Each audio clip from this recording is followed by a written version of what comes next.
Bonjour à tous et bienvenue sur la chaîne YouTube de la POFM. Aujourd'hui, on regarde un exercice de niveau introductif sur la divisibilité. On se demande quelle est la valeur maximale que peut prendre un entier n tel que n plus 10 divise n au cube plus 100.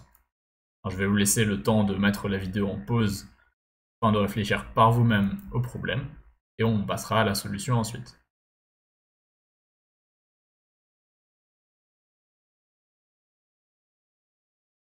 Très bien, alors pour commencer, je rappelle une notation très pratique en arithmétique, la barre verticale, qui désigne la divisibilité. Donc par exemple 5 divise 10, et l'énoncé qu'on a présenté serait écrit comme n plus 10 divise n au cube plus 100. Et bien sûr, on aimerait trouver le n maximal qui vérifie cette relation de divisibilité. C'est très pratique, puisque comme ça, au brouillon, on peut travailler avec des barres verticales, comme si on travaillait sur des inégalités par exemple. On va avoir besoin de deux petites propriétés, donc il n'y a rien d'extraordinaire, ce sont des propriétés très basiques de la divisibilité, mais je préférais les écrire ici. Donc la première propriété, c'est que si A divise B et que C est un entier, alors A divise aussi B fois C. Ça c'est rien d'extraordinaire, hein, comme je dis. Et on va utiliser aussi la propriété 2, qui est que si A divise à la fois B et C, donc B, C et A des entiers, alors A divise aussi la différence de B et de C. Bon, ce serait vrai si on mettait une somme, ou si on mettait un B plus quelque chose fois C, ou quelque chose est un entier. On aura juste besoin de ça ici. Par exemple, donc dans le cas de notre énoncé, on sait que n plus 10 divise n plus 10, évidemment. Donc on peut multiplier par n carré avec la propriété 1 et on obtient que n plus 10 divise n au cube plus 10n au carré.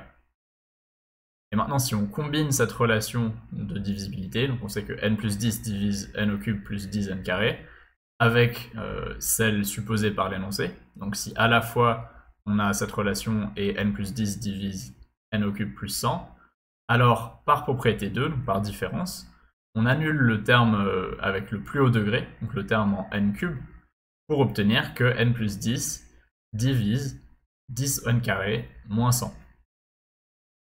Bon, maintenant on comprend un petit peu ce qu'il faut faire. On a réussi, avec la propriété 1 et la propriété 2, à baisser la plus grande des puissances dans la partie droite de notre équation, entre guillemets, avec les divisibilités. Donc on va essayer de répéter le processus. Donc on a déjà notre première étape, là j'ai rien écrit de nouveau.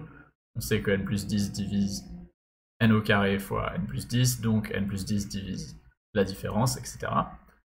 Et maintenant il suffit d'y tirer. Donc n plus 10 divise 10n fois n plus 10, donc ça nous permet d'obtenir le même plus grand terme, donc le terme en 10n carré. Et ensuite par la propriété 2 de tout à l'heure, on peut tuer ce terme en 10n carré, pour se réduire à n plus 10 divise 100n plus 100. Tout ça bien sûr sous l'hypothèse de l'énoncé. Donc on y est presque. Maintenant on peut éliminer le plus grand terme ici, donc le 100n, et pour cela on réitère l'opération. On obtient que n plus 10 divise 100n plus 1000 en multipliant par 100. Et ainsi, par soustraction, encore une fois, alors je vais peut-être multiplier par moins 1, mais c'est pas très important, on obtiendra n plus 10 divise 900. Et là, on a essentiellement terminé, parce que n plus 10 est donc un diviseur de 900. On connaît les diviseurs de 900, et le plus grand diviseur de 900, bien sûr, c'est 900. Donc la plus grande valeur de n pour laquelle n plus 10 est un diviseur de 900 sera n est égal à 890, ce qui résout l'exercice. Alors je vous remercie de m'avoir écouté, et un petit bonus pour les élèves plus avancés, ce qu'on a fait ici, c'est essentiellement une division euclidienne de polynômes. Donc on a pris le polynôme x au cube plus 100, et on a effectué sa division euclidienne pas à pas par le polynôme x plus 10. Et donc si on écrit tous les calculs bout à bout, on aurait obtenu cette relation-là, qui implique, si l'énoncé est vérifié, que x plus 10 doit diviser 900, et on a exactement le même raisonnement.